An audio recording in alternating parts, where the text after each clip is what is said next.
The smell of beef dripping on cold bread at 6 in the morning is not something that fades. 1952, Salford. A mill worker pulls the enamel-dripping tin from the larder shelf before the rest of the house stirs, spreads the grey cold fat across a thick-cut slice and dusts it with sea salt. The tin has held that fat for 11 days. Not one scrap has been wasted. That kitchen is gone now. Number 20, bread and dripping. In the industrial terraces of Barnsley, Wigan and Salford, this was not a snack. It was a meal. The dripping tin sat in every larder on every street in the industrial north. Beef fat rendered from the Sunday joint, poured still liquid into the enamel tin, allowed to cool into pale grey layers with the dark jelly of bone stock pooling at the bottom. A mill worker or collier earning roughly £3 to £4 a week would pull that tin from the larder shelf before a shift, spread the cold fat thick onto white bread, dust it with sea salt and eat standing by the range in the coal-smelling dark before the morning began. 300 calories, near zero cost.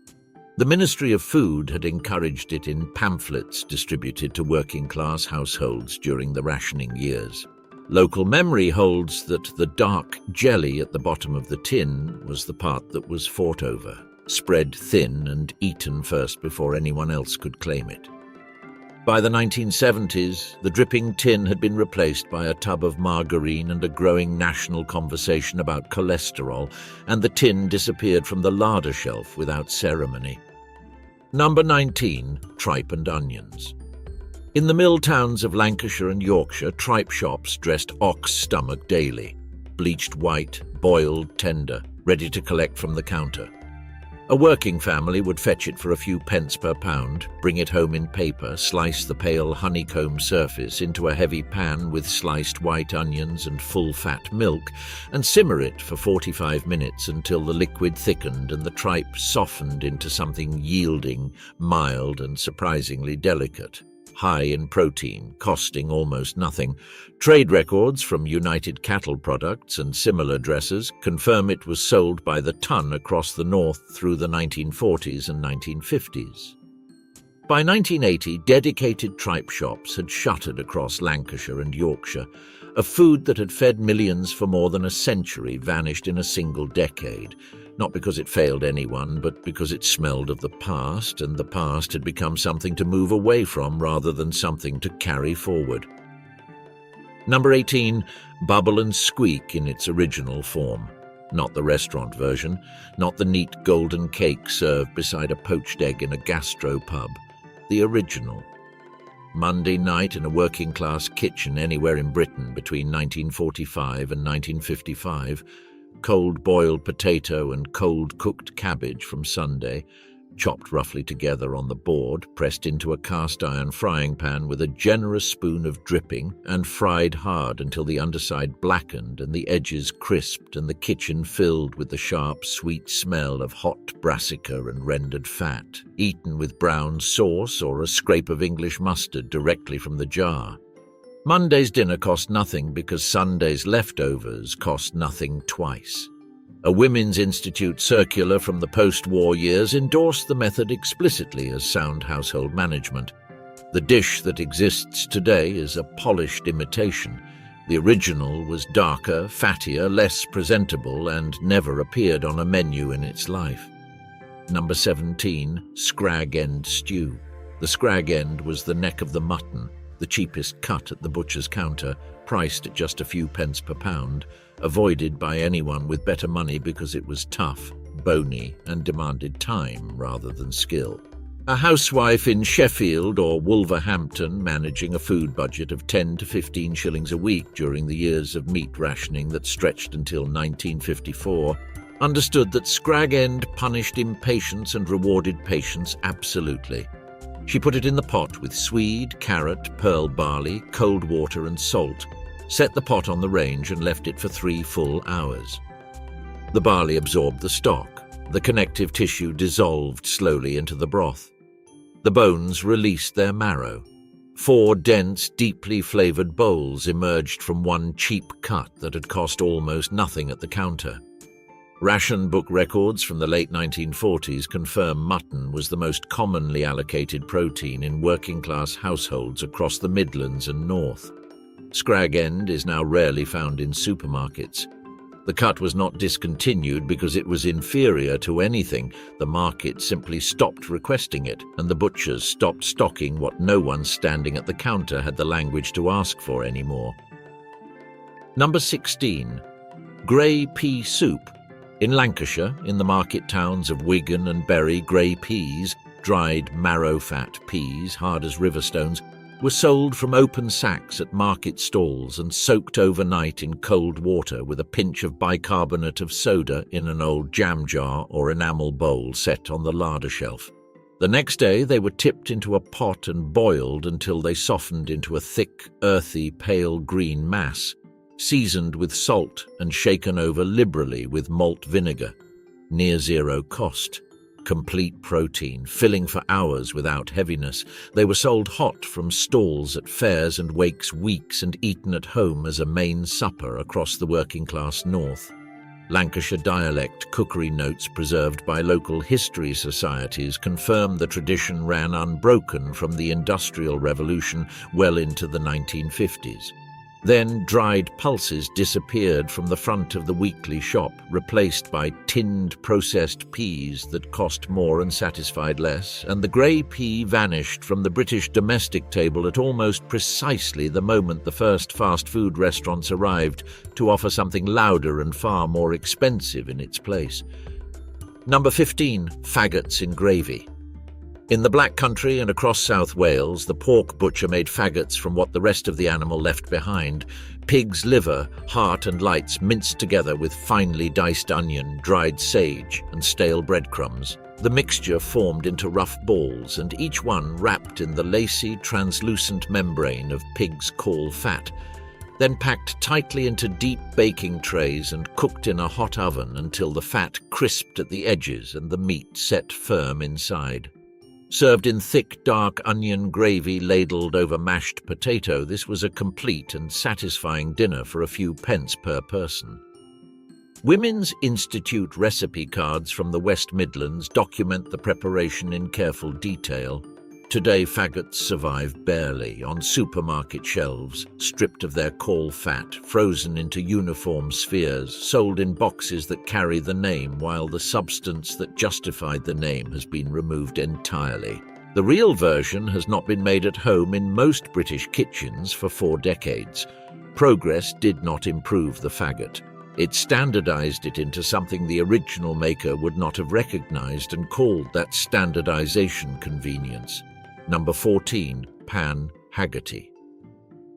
On Tyneside and in the pit villages of Northumberland, a miner's wife layered sliced raw potato and sliced white onion into a heavy iron frying pan with a good spoon of dripping or lard, fried it slowly on the range with the lid on until the potato cooked through and the onion sweetened, then placed the pan under the grill until a scraping of hard cheese across the surface browned and blistered into a golden crust. 1 pan, 4 portions, cost well under 6 old pence for the whole family. Domestic records held at Beamish Museum and Women's Institute archives from Northumberland confirm its place as a standard weeknight dinner in pit households through the 1940s and 1950s. A dish with a French name, derived from the Norman word for a kind of hodgepodge, and a miner's budget, forgotten precisely because it required patience, a heavy pan, and a feel for when the potato was ready, rather than a tin opener and 2 minutes beside a gas ring. Number 13. Homemade potted meat. Nothing was wasted after the boiling joint came off the range. The scraps of boiled beef or mutton, too small and irregular to slice neatly for the table, too flavoursome to discard into the bin, were shredded fine with 2 forks, seasoned carefully with ground mace and black pepper, packed tightly into a clean glass jar until the meat was dense and even, and then sealed under a layer of rendered fat poured across the top while still liquid and warm. The fat set cold on the larder shelf into a firm, pale seal across the mouth of the jar. Kept in the cool, north-facing larder, the jar held for a full week without refrigeration.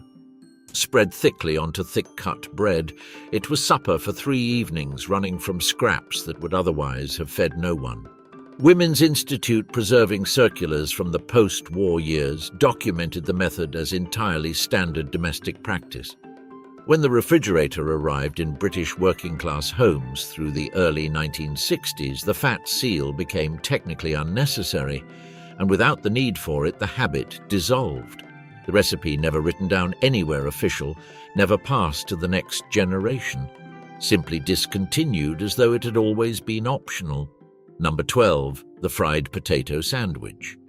Before the chip shop colonised every British high street, before the chip butty became a cultural landmark, the working-class lodging houses of Bradford, Oldham and Burnley were feeding working men at noon on something simpler and older: potato slices fried hard in a pan of lard until the cut surfaces crisped and the centres softened, salted heavily, and placed between 2 thick-cut slices of white bread pressed together in the hand and eaten at the kitchen table as the main meal of the midday. Total cost approximately 2 old pence. Mass observation diary entries from northern working-class households in the late 1940s record this without emphasis, the way such diaries record the entirely ordinary. The chip butty is its cheerful, deep-fried descendant. The original was a workman's necessity, eaten in silence at a crowded table, without sauce, without ceremony. Here is where the story turns, because in the decade between 1956 and 1966, Tesco expanded from a handful of London market stalls to over 500 stores across Britain. Sainsbury's had opened its first self-service store as early as 1950. The Cooperative Society adapted its counters and its language. Within a single decade, the raw ingredients of the poor man's dinner, dripping, dried pulses, offal, scrag end, whole ungutted fish, were quietly moved from the front of the shop to the back and then off the shelf entirely, replaced by branded, packaged, processed substitutes that cost more, delivered less, and required no knowledge of the kitchen to prepare. The poor man's dinner did not disappear because anyone was instructed to stop making it. Its raw materials simply became harder to find, then harder to name, then unknown to the generation that followed. Number 11. Stewed eels.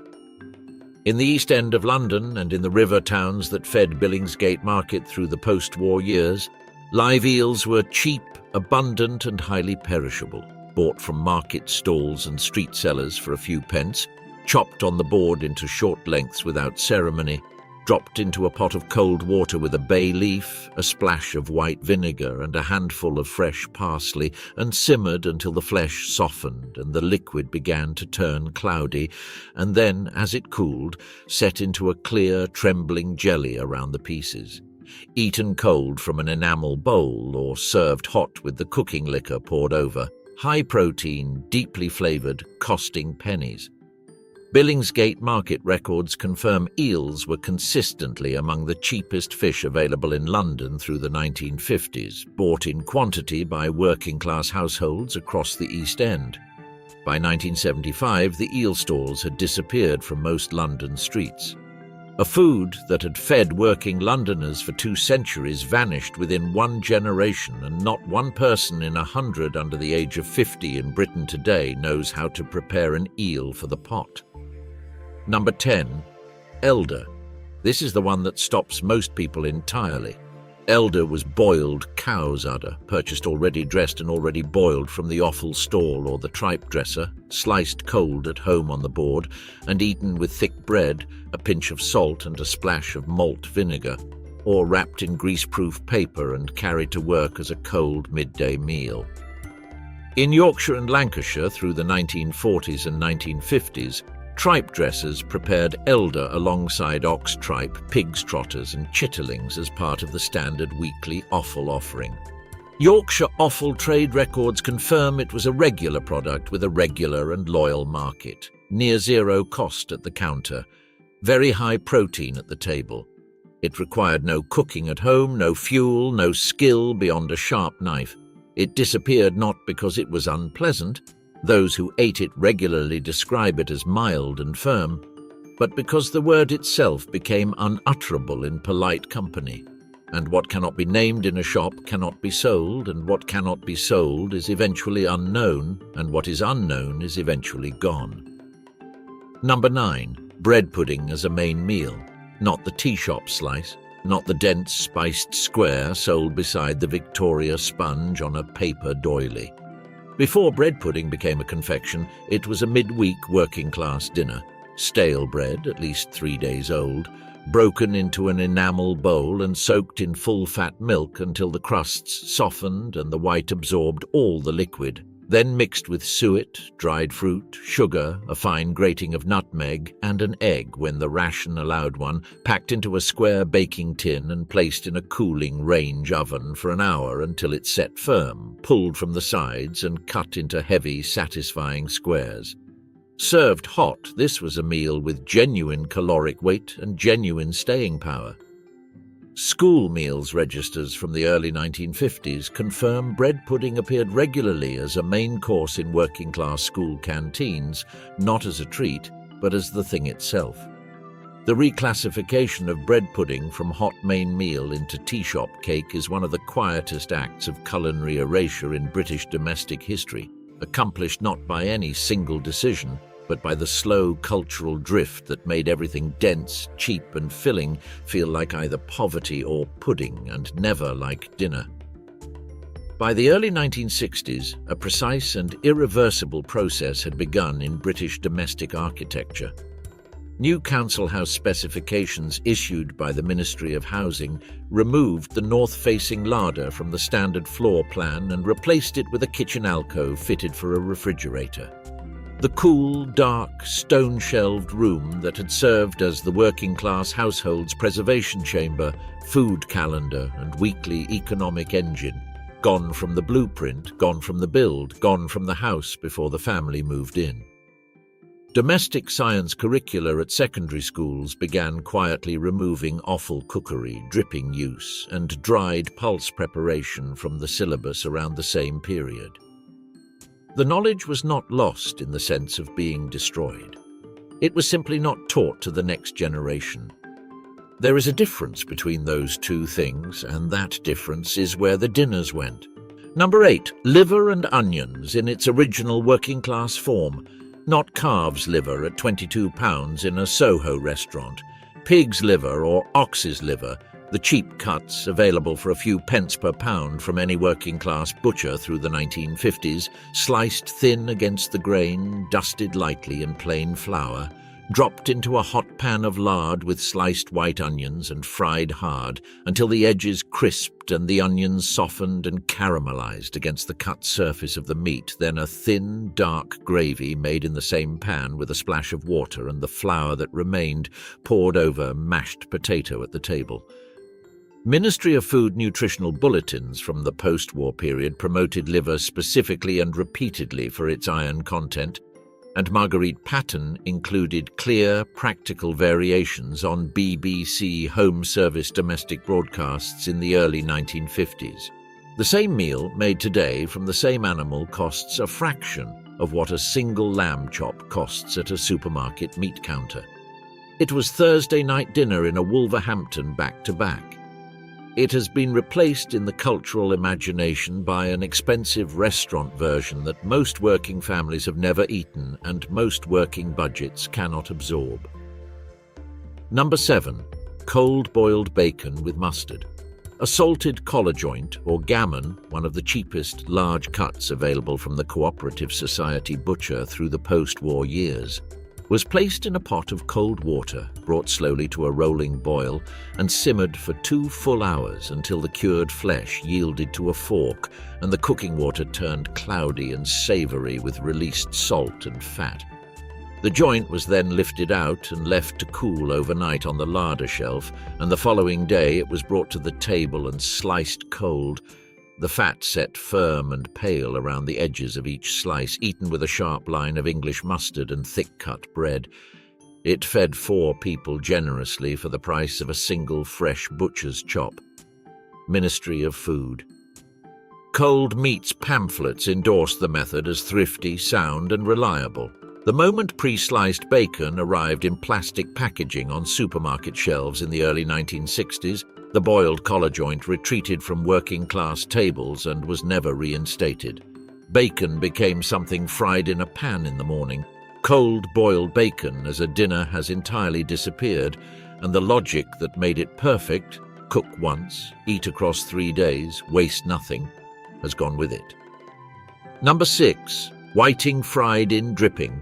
Whiting was the cheapest sea fish available at inland market fishmongers through the 1940s and 1950s, sold whole for a few pence each, ungutted until the morning of sale, bought in pairs or threes by working-class households across the country.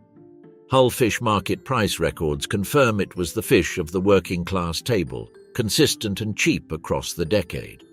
A whole whiting was dropped into a pan of hot beef, dripping, fried on both sides until the skin blistered and crisped, and the white flesh lifted cleanly from the delicate bones, then served whole on a plate with thick bread and a shaking of malt vinegar poured over the top. Complete meal, cost pennies. Ministry of Food fish pamphlets urged fish at least once a week and named whiting specifically as the best value available.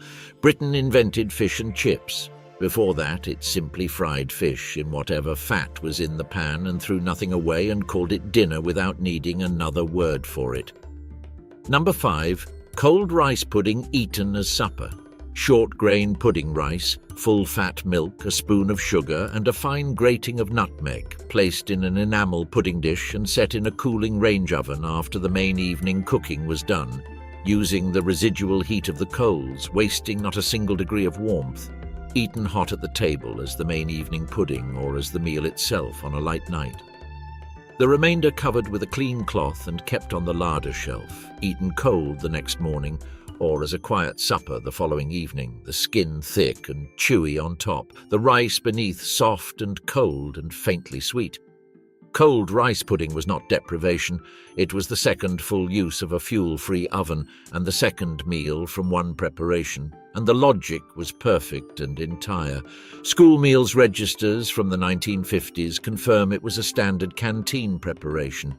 When gas cookers replaced the range and residual heat cooking became impossible, and when the larder disappeared and the refrigerator changed what cold storage meant, the practice of baking once and eating twice ended without anyone marking its passing. Number 4. Boiled pig's trotters, purchased for a penny or two each from the pork butcher. The feet of the pig, the part that no one with any choice was purchasing at that counter, placed in a large pot of cold water with a generous pinch of salt, a bay leaf, a splash of malt vinegar and sometimes a halved onion, and boiled steadily for 3 full hours until the gelatinous connective tissue had dissolved into the cooking liquid and the small amount of firm flesh had loosened from the small bones entirely, eaten at the table with a sharp line of English mustard and thick-cut bread, dipping the bread into the hot cooking liquid in the bowl beside them. Filling, warming, deeply savoury, rich with natural collagen. Women's Institute recipe cards from the Midlands document the preparation plainly and without apology. The collagen now sold in capsules and powders at £40 a month in health food shops and pharmacies was once simply the liquid left in the pot after trotters, poured onto bread and eaten as the last generous act of a meal that had cost almost nothing and wasted absolutely nothing. Number 3. Herring roe on toast. When a family bought fresh herring from the fishmonger at a few pence each through the late 1940s and 1950s, the soft roe came inside the belly of the fish, and it was not discarded. It was scooped carefully from the cleaned fish, placed in a hot pan with a small knob of butter or a spoon of dripping, and fried gently for 2 minutes until it firmed slightly at the edges and turned pale gold and slightly opaque throughout, then slid onto a slice of toast made from yesterday's bread and eaten immediately as supper. Near zero additional cost since the roe arrived with the fish that had already been purchased. Nutritionally dense beyond its size, ready in 5 minutes from a cold kitchen. Ministry of Food fish pamphlets from the same period promoted herring specifically as the best nutritional value available to the working class household. It was called the poor man's foie gras by no one, because no one who ate it at a kitchen table in Grimsby in 1951 had ever tasted foie gras, and the comparison would have been completely meaningless to them and entirely beside the point. Number 2. Homemade oxtail soup from a whole tail. The oxtail was the cheapest cut that still carried genuine depth of flavour, purchased jointed from the butcher for a modest sum in the late 1940s and 1950s, brought home in paper, placed in a large pot with a whole onion, 2 carrots, a handful of pearl barley, a bay leaf, and enough cold water to cover everything by several inches, and left to simmer on the range for 6 unattended hours while the household went about the rest of the day's work. The fat was skimmed from the surface, the bones lifted out and stripped of their remaining meat, the barley swollen heavy with the dark, gelatinous stock. The result was a pot of soup, so deeply flavoured and so thick with body that it fed a family across most of the working week. Women's Institute household management circulars from the post-war period documented it as a reliable and economical weekly preparation. Then Heinz launched tinned oxtail soup as a convenience product through the late 1950s, and within a decade most households had traded the 6-hour pot for the 2-minute tin. The tin costs more per serving and contains a fraction of the nutrition and cannot be stretched across 4 days and cannot fill a kitchen with the smell of something slow and serious being made. The home version was not improved by what replaced it. It was simply made inconvenient, and inconvenient things in the decade of convenience were quietly abandoned. Number 1.